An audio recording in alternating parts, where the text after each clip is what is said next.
Falklandsko otočje ili Malvinski otoci je skupina otoka u Južnom Atlantiku koji se sastoji od dva velika otoka zapadnog Falklanda i istočnog Falklanda te većeg broja manjih otoka. Odmah na početku možete vidjeti dva naziva ovih otoka, što ćemo malo kasnije objasniti zbog čega je baš to tako. Ukupna površina arhipelaga je 12.000 km2, a dužina obale se procjenjuje na 1.300 km.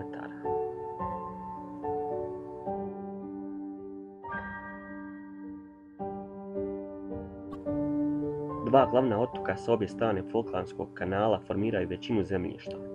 To su manji zapadni Falkland i nešto veći istočni Falkland, na kojem se nalazi glavni grad Stanley, na kojem živi većina stanovnika arhipelaga.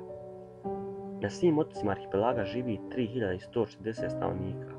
Oba otoka su gorovita, najviša tačka na istočnom Falklandu od 705 metara nalazi se na planini Usborne, a na zapadnom Falklandu je to planina Adam od 700 metara. Ima i močvarne ravnica po najvišu Lafoniji na južnom polovici istočnog Falklanda. Gotovo sav teritorij arhipelaga koristi se kao jedinstveni pašnjak za velika stada ovaca.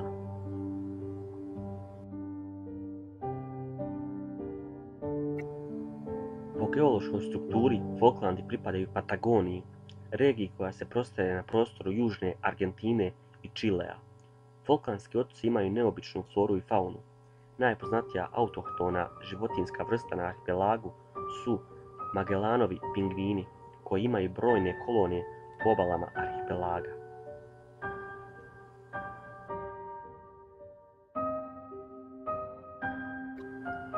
Sada dolazimo do možda najzanimljivijeg dijela ovog videa, a to je politika, to jest borba oko ovih otoka, kome pripadaju Argentini ili pak Velikoj Britaniji.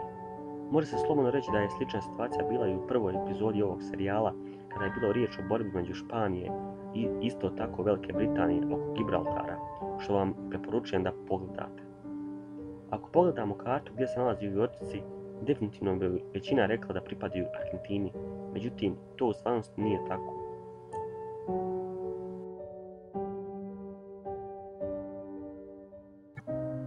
Suverenitet Falklandskih otoka bio je predmet spora od njihovog otkrića. Tako su Francuska, Španija, Argentina i Velika Britanija svojatale suverenitet nakon otkrića otočja i uspostave prvih naselja. No, od godine 1833. Britanija u tome imala najviše uspjeha, te su Falklandi s vremenom postali važna baza kraljevske monarcije, kao i dom za manji broj nasljednika koji su uglavnom bavili uzgojem ovaca. Pokušaj njemačke carske monarcije da godine 1914. napadne Falklande doveo do jednog od najvećih i najspektakularnijih pomorskih okršaja u Prvom svjetskom ratu.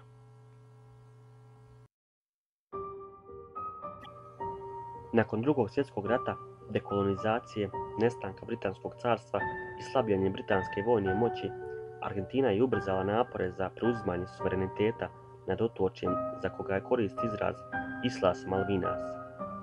Krajem 1960. su po tom pitanju počeli pregovori, a službeni stav Britanije u to doba je bio da su troškovi održavanja britanskog suvereniteta na tako udaljenom i u 20. stoljeću strateški nevažnom području preveliki da bi opravdali odbijanje argentinskih zahtjeva.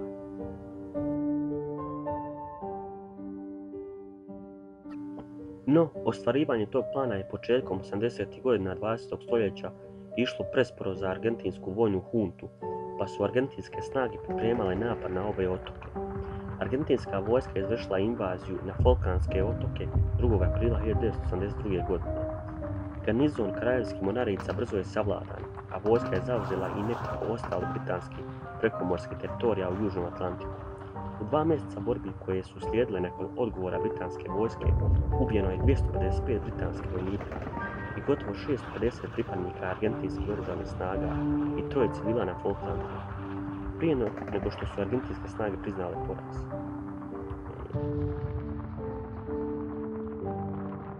Međutim, Argentina nije nikada odustala od ovih otoka.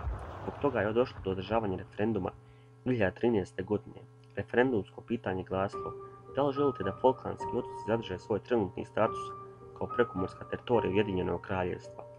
Od 1517 ubačenih glasačkih listića na dvodnevnom referendumu uz odziv od 90% birača, 1513 je bilo za zadržavanje postojnog statusa, a samo 3 su bila protiv.